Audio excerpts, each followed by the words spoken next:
से आप भगवत मार्ग में आगे बढ़ेंगे तो हो सकता है आप और इंद्रियों को शासन में लेने की चेष्टा करें।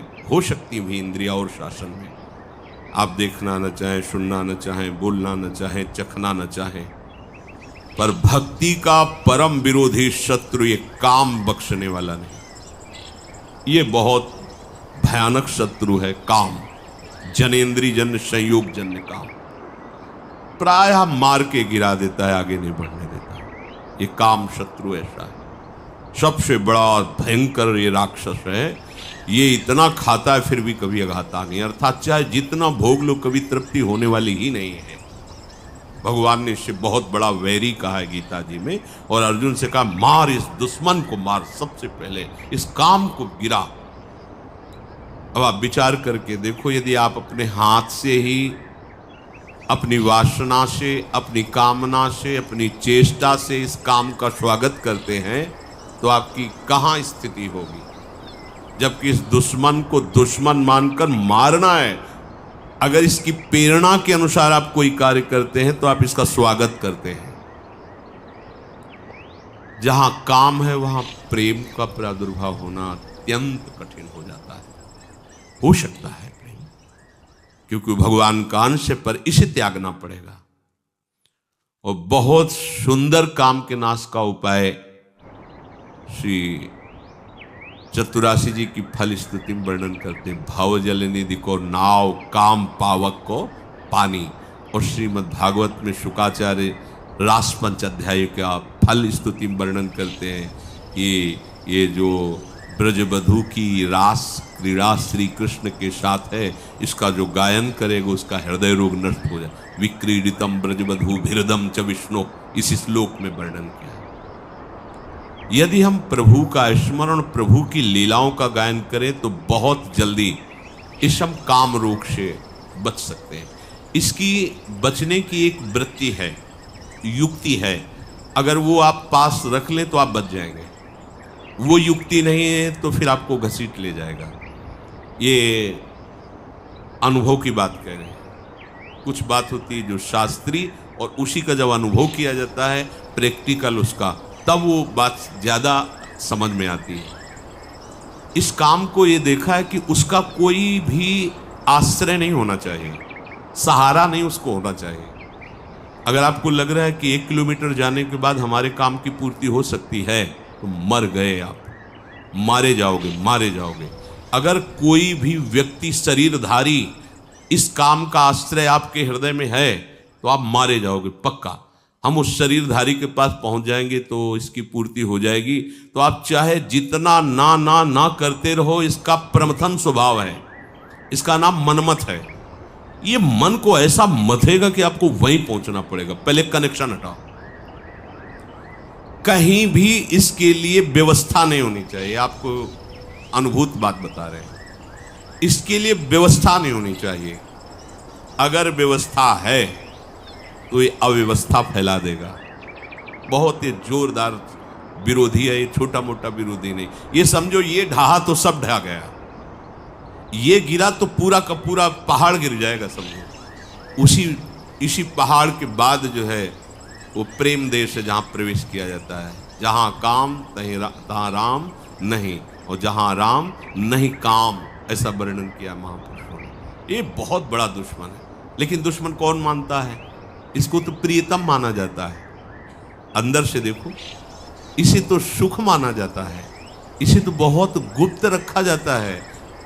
अगर इस दुश्मन को दुश्मन के रूप में देख लो तो पहला बाण मार दिया आपने उसके ऊपर, वो ढेर होना शुरू हो जाएगा। दूसरा, कोई संयोग का विधान नहीं रखना है।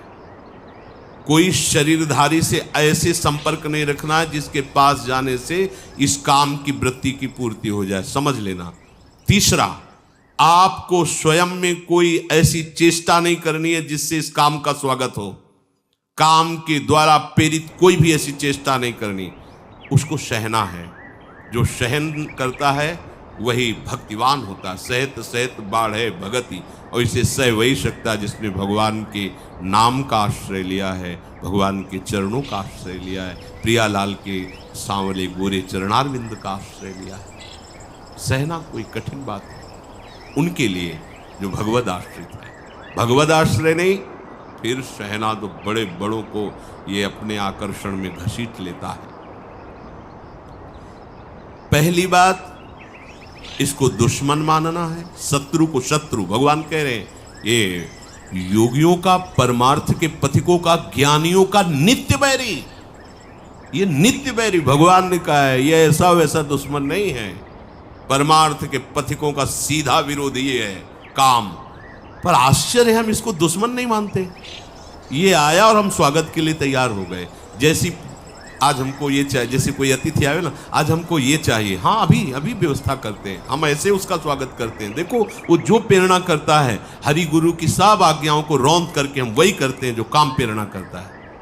अगर आप पहली बात स्वीकार करें कि हमारा ये दुश्मन है, तो आप फिर पैतरे सीख जाएंगे इसको परास्त करने की, क्योंकि आपके साथ हरि गुरु का कृपा बल है। बिल्कुल पक्का मानिए, पहली बात आपको इसे शत्रु रूप में देखना है शत्रु। भगवान कह रहे हैं ज्ञानिना नित्य वैरिना, ज्ञानियों का नित्य वैरी है काम, परमार्थ मार्ग के पथिक का। दूसरा, कोई भी संयोग नहीं रखना। सच्ची मानिए, यदि आपके संयोग का है तो कई किलोमीटर पैदल चलवा देगा। कुछ भी न जाने कितने बहाने, न जाने कितने नाटक ये करेगा।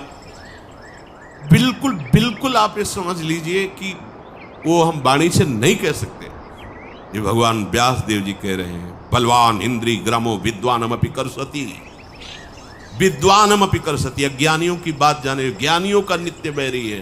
तुम्हें शास्त्र का ज्ञान सब है, पर संयोग से कभी भी किसी भी तरह से इस काम का स्वागत नहीं होने देना। अब आप अपनी दृष्टि डालिए, कोई ऐसा तार तो नहीं है जहां इसको स्वागत के लिए हमारी गुंजाइश हो। बिल्कुल उसे काट दीजिए, हाँ भागिए, ऐसे संग से दूर रहिए। चाहे स्त्री शरीर हो चाहे पुरुष शरीर हो, जिसके संग से कुमति उत्पन्न होकर प्रेम रस मार्ग में बाधा खड़ी हो जाओ, हमारा दुश्मन है। तीसरी बात, अपने द्वारा अपना नाश मत कीजिए।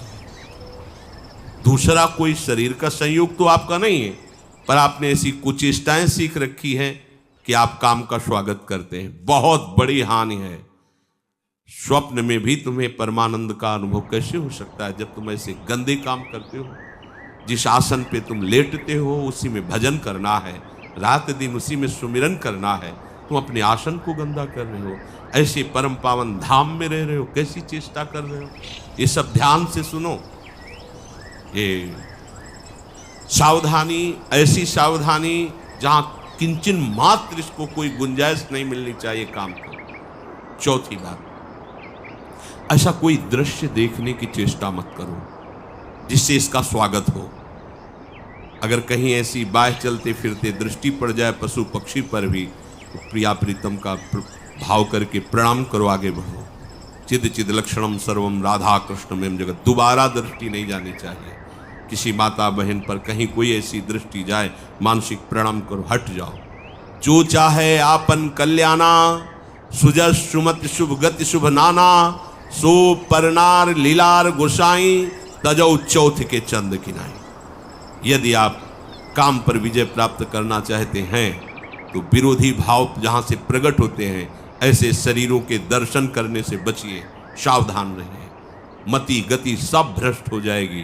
केवल काम की ही एक ऐसी वृत्ति है जो सर्वनाश कर देती है। क्योंकि काम की पूर्ति न होने पर क्रोध आता है, काम की पूर्ति होने पर लोभ आता है। जैसे जैसे कामनाओं में बहते जाओगे तुम्हारी मोह ममता बढ़ती जाएगी, अहंकार, सारे की सारी जड़ है ये काम। इसीलिए कठिन शब्द लगा है। कठिन काम वासना पाप का करके पूरी तरह विनाश। सच्ची मानिए, ये मन बहुत हमारा बेईमान है, ठग है। ये इनसे मिला हुआ है, विपक्ष से मिला हुआ है। हम भजन में रुचि प्रकट कराने के लिए जब इस मन को बैठालते हैं कि नाम जप कर, मंत्र जप कर, तो ये थोड़ा सहयोग देकर फिर हमसे अपना सहयोग मांगता है। थोड़ी देर ये मनोरंजन तो कर लेते हैं, थोड़ी देर ये काम तो कर लेते हैं, थोड़ी देर ऐसा, बस इसकी इस बात को, सलाह को मत मानना। ये ठगों से मिला हुआ है, लुटवा देगा, पूरा का पूरा लुटवा देगा। विश्वास कीजिए। फिर आगे चलकर एक ऐसी स्थिति आती है जिसमें काम का स्फुरण होता है। ऐसे स्फुरण हुआ, शांत हो गया, क्योंकि उसके लिए कोई भी बढ़ावे वाली वस्तु नहीं रह गई, न स्वयं में क्रिया है न कोई संयोग का विधान है। तो ऐसे स्फुरण हुआ, खान पान या किसी जरा सा क्रम बिगड़ गया, ऐसे स्फुरण हुआ, फिर शांत। फिर जब आनंद की अंदर स्फूर्ति होती है, ये रह ही नहीं जाता है। फिर जब भाव प्रकट होता है तो आसपास विषय बिछा हुआ हो तो भी जैसे भुने हुए चने में कहीं अंकुरण नहीं हो सकता, दिखाई चना वैसा ही देगा आपको, वैसी आकृति वैसा, पर उसे कितना भी खाद पानी लगा दो नहीं। ऐसे ही नहीं स्वात्मारामम विषय मृग तृष्णाम भ्रमयति, जो आत्मस्वरूप प्रभु का साक्षात्कार किए हुए उसमें काम वासना का उदय ही नहीं होता है। ऊसर बरसई तृण नहीं जामा, संत हृदय जिमि उपज न कामा। जैसे ऊसर भूमि में कितनी भी जल खाद लगा दो अंकुरण नहीं हो सकता, ऐसे ही संत हृदय में कभी काम का प्रवेश नहीं हो सकता। पर पहले था, फिर भगवत आश्रय से, भगवत चिंतन से, भगवत कृपा बल से नहीं। ऐसा नहीं कि कोई गर्भ से पैदा होते ही निष्काम, या तो भगवान है या तो भगवत प्राप्त महापुरुष जगत कल्याण के लिए जो आते हैं वो होते हैं। तो अपने को हारना नहीं, क्योंकि अपने पास प्रभु हैं, प्रभु का बल है।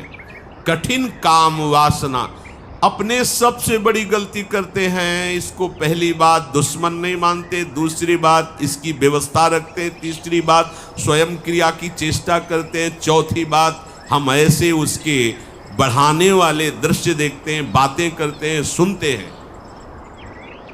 कैसे गलत संस्कार छोटे छोटे बच्चों में है। अभी एक दिन कुछ बच्चे छोटे छोटे मिलने गए थे, तो उनमें हमने पूछा कि तुम्हें कोई गंदी बात, कोई गंदी चेष्टा, कोई गंदे छूने की ऐसी कोई अभी कहीं ऐसा? तो उन्होंने बोला हाँ ये हमको सिखाता है गंदी बात। खड़ा किया, क्या तुम गंदी बात बोलते हो? बोलो, निर्भय हो के बोलो, तुम्हें डांटेंगे नहीं, तुम्हारे अच्छे के लिए पूछ रहे। ऐसी ऐसी गंदी बातें वो बोल रहा था जैसे बड़ा बुजुर्ग बोल रहा हो। कैसे सीखा? माता पिता को ज्ञान नहीं है, वो अपनी चेष्टाएं, अपनी वार्ता गुप्त नहीं रख पाते। बच्चों के आसपास हैं, वो सुनते हैं कान लगा। छोटे बच्चे, उनके संस्कार बिगड़ रहे हैं। कम से कम बड़े माता पिता को इतना तो भी ध्यान देना चाहिए कि हमारे बच्चे सयाने हो रहे हैं, उनकी बुद्धि का विकास हो रहा है। हम ऐसे एक दृश्य, ऐसी वार्ता उनके सामने उपस्थित ना करें कि उनके आचरण बिगड़ जाए। आपको लग रहा है बच्चा सो रहा है और आप बातें गंदी गंदी कर रहे हो विलासिता की, वो सब पकड़ रहा है, फिर वो आपस में उन्हीं का प्रैक्टिकल करना चाहता है। छोटे छोटे बच्चे भ्रष्ट होते जा रहे हैं, उनके आचरण नष्ट होते जा रहे हैं। उनके पास देखने की सामग्री ऐसी, सुनने की सामग्री ऐसी, बहुत बड़ा प्रभाव पड़ता है जो हम देखते हैं, सुनते हैं और बोलते हैं।